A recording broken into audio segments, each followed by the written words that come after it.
Oi, eu sou aluna da Mara Regina, da matéria Direito e Cinema, da PUC São Paulo, e eu vou falar um pouco sobre o filme Amor, um filme austríaco que se passa em Paris, e vou relacionar com o direito e a moral na pós-modernidade, e também falar um pouco sobre a insuficiência da análise racionalista. Bom, o filme trata sobre a velhice, ele conta a história de um casal de idosos e a primeira cena do filme é o corpo da protagonista, a Anne, estirada na cama, morta. Então, desde o princípio, a gente sabe o que vai acontecer. E, bom, aí a partir disso, a gente. Enfim, o filme começa com o relacionamento dos dois bem, os dois saudáveis, assim, velhos mais saudáveis, tendo a vida deles confortável no apartamento. Eles são ex-professores de música, então, enfim, eles têm uma vida muito tranquila hoje em dia. Só que tem uma. Logo no princípio, a, a Anne, em um certo momento, não responde a uns estímulos externos, ela não responde o que o marido dela tá falando. E aí ela tem um derrame e ela tem que ser internada e ela fica hospitalizada e ela tem, acho que, a parte direita do corpo dela paralisado. Então, quando ela volta pro apartamento, quando ela recebe alta, ela pede explicitamente pro marido para nunca mais passar por aquilo de novo, para ela nunca mais ser hospitalizada daquela forma. E é isso que acontece, só que ela vai ficando ao longo do filme cada vez mais debilitada. Ela tem cenas que ela simplesmente não responde o que o George pergunta, que é o marido dela. Tem uma das cenas também que ele bate na cara dela, joga água na cara dela, porque, enfim, ela não tá respondendo a estímulo nenhum.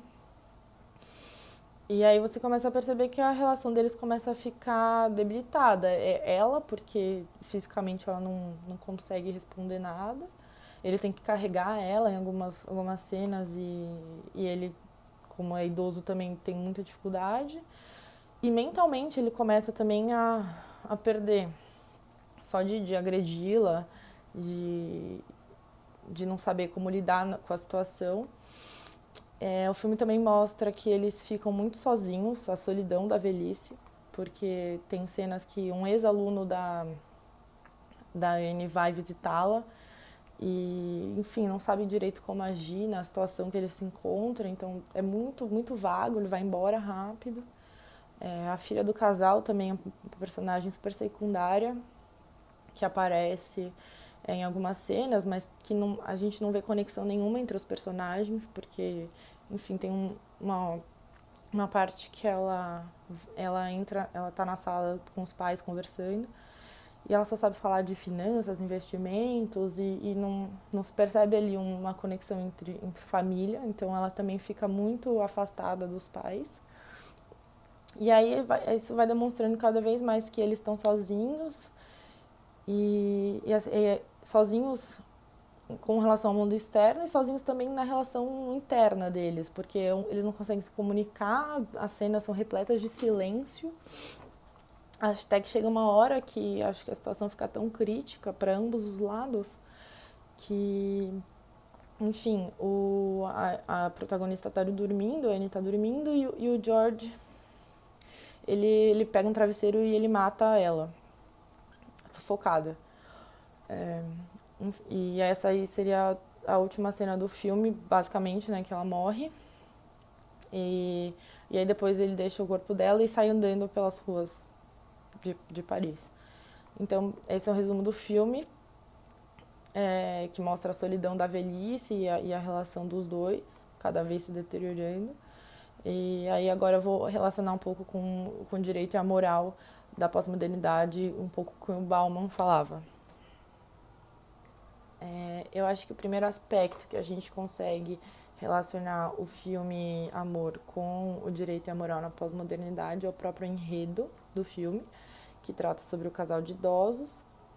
E eu acho que o enredo ele é essencialmente da pós-modernidade, porque ele trata sobre problemas novos da nossa sociedade que não foram abordados anteriormente.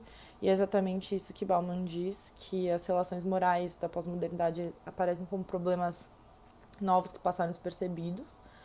E, inclusive, esses problemas eles são baseados na fragilidade, na flexibilidade e na mutabilidade das relações. Então, acho que no filme a gente consegue observar a fragilidade tanto no aspecto físico dos personagens, como na relação deles um com o outro e também com o mundo externo. E também a mutabilidade da relação, como ela começa no filme, eles sendo companheiros, parceiros, e como ela chega no final com ele matando ela com um travesseiro. Então eu acho que essa parte das relações morais e da pós-modernidade se encaixam bem no enredo do filme. Outra coisa é a sociedade na pós-modernidade ela precisa de uma liberdade controlada, porque se essa liberdade não é controlada, acabam acontecendo, enfim, atos imorais. Então, o legislador e os filósofos acabam se baseando na moralidade para construir essa liberdade controlada na sociedade. Porque o Bauman, inclusive, também diz que o ser humano ele não é essencialmente bom ou essencialmente mal. Não existe esse maniqueísmo no ser humano, ele acaba sendo moralmente ambivalente. Isso significa o quê? Que ele usa da moral, ele tem sentimentos ruins e bons ao mesmo tempo e ele não toma decisões com base só na racionalidade, com base na lei. E eu acho que isso é presente no filme, tanto quando o George, o marido, ele fica assim, tem uma questão interna se ele vai matar ou não ela, o que ele vai fazer para sair daquela situação, e ele acaba tomando uma atitude, decidindo tomar uma atitude que na nossa sociedade seria ilegal, mas a questão da moralidade fica em aberto. E porque o Bauman diz também que esses impulsos eles não podem ser controlados e anulados, eles podem ser reprimidos. Então eu acho que o filme tenta mostrar o marido dela reprimindo esses impulsos que ele tem de matá-la ou de tomar atitudes, enfim, imorais, para mostrar pra gente que o ser humano é assim, ele é ambivalente, ele não é só bom ou só ruim. E eu acho que isso também fica presente no telespectador, porque eu, por exemplo, eu não achei que a atitude dele foi completamente imoral, apesar de ter sido ilegal. Eu acho que cria uma dúvida, uma ambivalência no telespectador, porque ele acaba ficando dividido de um jeito ou de outro. Se ele vai concordar com a atitude do George matá-la sufocada, ou se realmente vai enfim, achar que não devia, que devia ter internado mesmo contra a vontade dela. Eu acho que o ponto do filme é bem esse, de criar uma dúvida no telespectador se ele deveria ter feito ou não, e também mostrar que os personagens eles são seres humanos, né?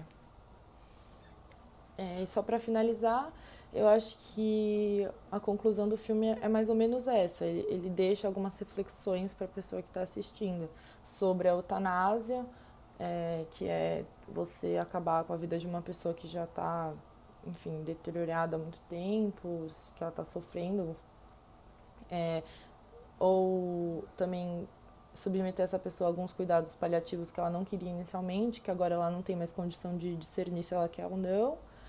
E, enfim, questionar mesmo se a vida ela pertence ao Estado ou ao próprio indivíduo.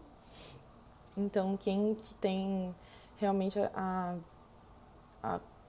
condição de decidir se uma pessoa decide ou deve viver ou deve morrer em determinada hora. Acho que é mais ou menos isso.